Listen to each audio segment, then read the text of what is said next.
Social media influencer प्रसाद वेदपाठक यांच्या अडचणीत वाढ व्हायची शक्यता आहे। सोसायटी परिसरात काढण्यात आलेल्या व्हाईट लाईनवरनं त्यांनी नाराजी व्यक्त केली होती आणि त्यांनी सोशल मीडियावर पोस्ट केली होती। या पोस्टमध्ये त्यांनी केलेल्या काही उल्लेखांवर आक्षेप घेत जैन समुदाय आणि भाजप नगरसेवक प्रवीण छेडा यांनी पोलीस उपायुक्तांची भेट घेतली। वेदपाठक यांनी त्यांच्या पोस्टमधून दोन धर्मांमध्ये तेढ निर्माण करायचा प्रयत्न केल्याचा आरोप करत त्यांच्या विरोधात फौजदारी गुन्हा दाखल करण्याची मागणी करण्यात आलेली आहे।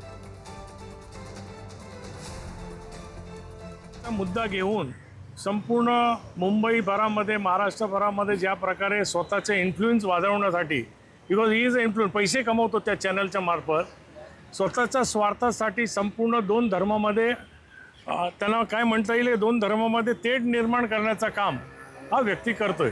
दोन धर्मामध्ये जे तेढ निर्माण करत आहे त्याच्यावर कारवाई झालीच पाहिजे असं प्रकारचं आवेदन मी माननीय उपायुक्त पोलीस यांना दिलं आहे आणि सिनियर इन्स्पेक्टर घाटकोपर पोलिसांनी यांना सुद्धा निवेदन दिलं।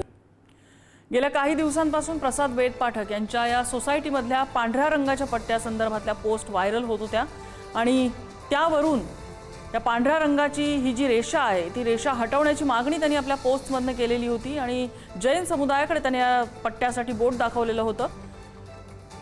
मात्र यावरून त्यांनी जैन जिहाद असा उल्लेख या सगळ्या गोष्टीचा केलेला होता।